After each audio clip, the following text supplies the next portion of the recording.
दीनबंधु रामानुज जी। राधे राधे। गुरुदेव, आपके चरणों में कोटि कोटि नमन। गुरुदेव भगवान, आपके मुखारविंद से सुना है कि अगर अंतःकरण में कामनाओं के प्रति झीनी सी धागा भी होता है, निवृत्ति मार्ग में नहीं आना चाहिए। कभी तो मन संसार के प्रति। ऐसा नहीं कहा, क्योंकि आप शब्द गलत बोल रहे हैं। महाराज, इनका शायद भाव है कि अगर आप संसार के प्रति आपकी रुचि है। हाँ बिल्कुल, जन्म जन्मांतर से उन्हीं में लगे हैं तो हमारी रुचि तो है ही। अब रुचि का परिवर्तन करने हम आए परमार्थ में। देखो, स्थिति का, जैसे हम किसी साधक से कहते हैं कि अगर तुम्हें स्त्री संयोग में आसक्ति और सुख है और तुम सोचते हो कि हम विरक्त हो करके इस तरह का व्यवहार, तो गृहस्थ में ब्याह करो और रहो। तो जैसे एक नवीन अवस्था का साधक वो कह रहा था कि अब हम विरक्त होना चाहते हैं, तो हम कहा एक बात पे ध्यान दे लो कि भोगों के प्रति जो ये प्रियता है, इसे नष्ट करने के लिए ही हम साधन पथ पे आ रहे हैं। नहीं हो तब आवे, तो ये तो ऐसा हो गया कि आपके कोई रोग ना हो, आप हमारे अस्पताल में भर्ती हो जाइए। तो उपहास का पात्र हुआ कि नहीं हुआ? कि आप सर्टिफिकेट दिखाओ, चेक करवाओ, आपको कोई रोग नहीं होना चाहिए, फिर आओ अस्पताल में। फिर पागल हो तुम, अस्पताल में तो निरोग थोड़ी आएगा, रोगी आएगा। तो हम सब काम क्रोध लोभ मोह मद मत्सर आदि के रोगी थे। उसी को निपटाने के लिए, उसी से मुक्त होने के लिए भगवान का जो वादा है कि मेरी शरण में आ जाओ, योगक्षेमम वहाम्यहम्, अप्राप्ति की प्राप्ति करवाऊंगा, प्राप्ति की रक्षा मैं करूंगा। अब चल दिया। वो आह्वान करते हैं ना, अपिचेत सुदुराचारो भजते माम अनन्य भाग। तो इसका मतलब क्या हुआ? जो सांगो पांग पाप करता रहा है, अब उसको पता चला कि यार मैं तो पाप कर रहा था, अब तो मेरी दुर्गति होगी। तो एकमात्र उपाय भगवान है, अब सब ठीक हो जाएगा।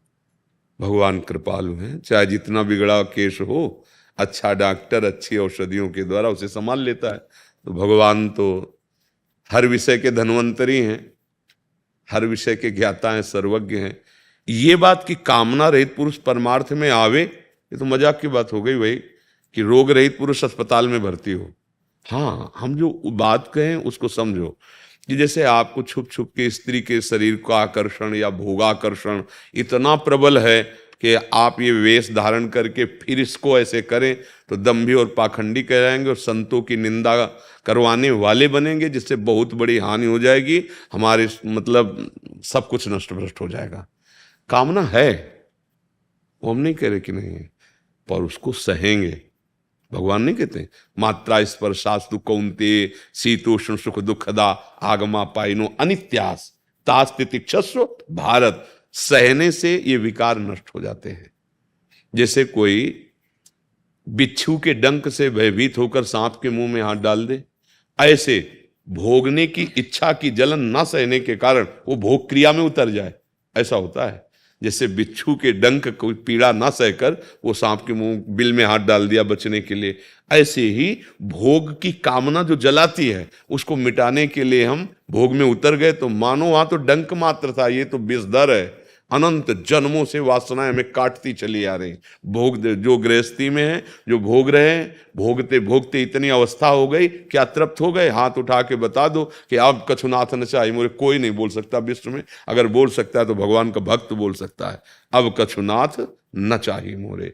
जिसके हृदय में कोई चाहना नहीं, वो भगवान से जुड़ा हुआ है, तभी ऐसा हो सकता है। ऐसा भोगों से नहीं हो सकता कि भाई वो चक्रवर्ती सम्राट। आप देखो, देवराज इंद्र त्रिभुवनपति है देवताओं का, अग्नि वायु ये सब प्रचंड शक्तिशाली महाबली उसके आज्ञा पे चलते हैं। और ऐसी अप्सराएं कि उतरे तो ऋषि मुनियों के मन में क्षोभ पैदा कर दें। लेकिन भोग वासना कितनी निकृष्ट कि एक मुनि की, महात्मा की पत्नी के साथ जाके कपट छल करके गंदा काम किया। गौतम पत्नी अहिल्या, प्रसंग प्रसिद्ध है ना। इंद्र ने तो किया था, क्या कमी थी उसके पास भोगों की? लेकिन भोगी आदमी कभी तृप्त नहीं हो सकता। गोस्वामी जी ने लिखा है, ये मन जो है प्रभु मेरा श्वान स्वभाव का है, ये जगह जगह पद त्राण बज, सिर पद त्राण बजे, मतलब जूता खा के भी नहीं सुधरता है। उसको अच्छे शब्दों में लिखा, सिर पद त्राण बजे, ये सुधरेगा भगवान के चरणों का आश्रय लेने से। तो अब कितना भी विकार हो, सुधरेगा तो भगवान की शरण में। पर जो हमने ब्रेक लगाई, जो हमने रोका उस बात को कि तुम सहनशील हो कि नहीं, अगर इतना आकर्षण है कि तुम सह नहीं पाओगे। अब मान लो कोई हमें नहीं देख रहा कि हम छुप छुप करके मोबाइल में या कहीं गंदी बातें देख रहे हैं और गंदे आचरणों का संकल्प बना रहे हैं, इससे बढ़िया है गृहस्थी में जाओ, ब्याह करो, तो वो गंदा नहीं माना जाएगा, वो धर्मयुक्त माना जाएगा, भगवान की प्राप्ति होगा। ये बात कही। बकाया कि निर्विकार होकर भगवान की शरण में आवे, तो ऐसा नहीं, भगवान की शरण में आने पर ही निर्विकार होता है, कोई भी हो। समझ रहे हैं आप? होता क्या है बच्चा, लक्ष्य हमारा दृढ़ नहीं होता। लक्ष्य, अगर लक्ष्य दृढ़ हो जाए तो किसी भी विकार और कष्ट की ताकत नहीं कि हमको रोक दे, नहीं रोक पाएगा। हम भगवत मार्ग के पथिक हैं, हम भगवान के दास हैं, शरीर के दास नहीं। नाथ मैं आपके देव, जितना चाहो दुख दो, जितना चाहो विपत्ति दो। जादूगर का जमूरा जादूगर की जादूगरी से प्रभावित नहीं होता, समझते हो? हम भगवान के दास हैं, तुम्हारी माया की इस खेल से हम प्रभावित होने वाले नहीं, क्योंकि तुम्हारे ही दास है ना। ये तीनों बातें तो जीतने निकले थे, कंचन, कामिनी और कीर्ति। कामिनी मोहित न कर पावे, कंचन प्रभावित न कर पावे और कीर्ति की चाह न रह जाए, तब वो भगवत मार्ग में बढ़ता है। फिर इसके आगे क्या आती? रिद्धियां सिद्धियां। फिर उनको भी प्रणाम करके आगे निकल जाए तो भगवान का साक्षात्कार कर, त्रिभुवन की राज्य लक्ष्मी एक तरफ और भगवान का स्मरण एक तरफ। एक क्षण के लिए भी, एक पल के लिए भी जो भगवान का विस्मरण ना करे उस राज्य लक्ष्मी को देख के, वही भगवान का दास। दास ऐसे बहुत बड़ी बात। तो ये कहां से आती? उन्हीं के नाम जप से आती, उन्हीं का आश्रय लेने से आती। अरे जैसे जैसे कष्ट वैसे वैसे जिद्द बढ़ती है। तू गिरा मुझे कैसे गिराएगा? हम मृत्यु को वरण किए, मरो रे जोगी मरो, मरनो है तो मीठो। गोरखनाथ जी कहते हैं ऐसे मर दिखो जैसे गोरख मर दीठो। गोरखनाथ जी, मर जा जोगी, जिंदा मत रहे। जिंदा मतलब चाह, कामना, वासना, सुख की इच्छा, पूजा करवाने की भावना, यही वासनाओं को जिंदा रखना है। नहीं, तभी नारायण स्वामी कहते हैं नारायण अति कठिन है, हरि मिलन की बाट, या में पग पीछे धरे, प्रथम शीश दे काट। बिना समर्पण शीश काटने का मतलब मेरे जीवन का अधिकार मेरे ऊपर नहीं है, इसका कोई महत्व नहीं। नाथ आप चंदन लगवाओ या थप्पड़ चलवाओ, आपका विषय है, मेरा विषय नहीं। तभी तुम शरणागत होते हैं। शरणागत का मतलब क्या? बिका हुआ। विकृतो हम, दास कैसा हो? प्रभु का होता है। कृतो हम, भगवान ने खरीद लिया। क्या देकर? अपना नाम देके, अपना प्रेम देके, अपना भजन देके। नहीं तो हम संसार में भटकते होते। कृपालु भगवान ने कृपा की, ये मार्ग दे दिया। आनंद ही आनंद। बच्चा कैसी भी परिस्थिति हो, अभी हम सत्संग में बताया था कि जैसे छोटा बच्चा को इंजेक्शन लगवाना हो ना, तो मैया पहले खूब दुलार करती है उसे, फिर अपनी गोद में बैठाती हो, कहती मेरी तरफ देखो, तुमको उसको जो पसंद है ये चीज देंगी, बस छोटी सी सुई लगी, तुम उधर मत देखना सुई की तरफ, मेरी तरफ। डॉक्टर को इशारा कर दिया, लगा दे। ऐसे प्रभु करते हैं। कहते वो सारू सामर्थ्यशाली, मिटा ही क्यों नहीं दिया? नहीं नहीं, वो भी संविधान की रक्षा करते हैं। जैसे भारतीय संविधान है और बड़ा पदाधिकारी अगर उससे गलती हो जाती है, अगर वो सच्चा है तो स्वयं स्वीकार करेगा कि इस संविधान का ये दंड है, मुझे दीजिए, 5 दिन ही सही, मुझे जेल में कीजिए। संविधान बनाने वाला संविधान कभी नहीं तोड़ सकता। तो भगवान सारे संविधान बनाने वाले हैं। तुमसे सच्ची कहते हैं, भगवान का बल एक महाबल है, बचपन से देखा है। उनका प्यार, उनकी दोस्ती, उनकी यारी निहाल कर दी, निहाल कर दी। कोई भी कष्ट परास्त नहीं कर पा रहा। जैसे होता है ना कि बड़ा अब भीम जब जरासंध से लड़ रहे थे, बहुत बलवान भीम भी, पर जरासंध वरदानी पुरुष था, ऐसे नहीं मारा जा सकता था। उसके मरने की प्रक्रिया अलग थी, भीम को पता नहीं था। खूब युद्ध करते रहे। फिर एक दिन भगवान से इशारे में कहा कि रग रग टूट गई इसकी मार से। भीम ने कहा, और प्रभु आप आशा मत रखो कि मैं इसे मार पाऊंगा। कई दिन बराबर युद्ध चलता रहा। तब भगवान ने, जानते हो भगवान कब उपाय बताते हैं मुक्त होने का या विजय का?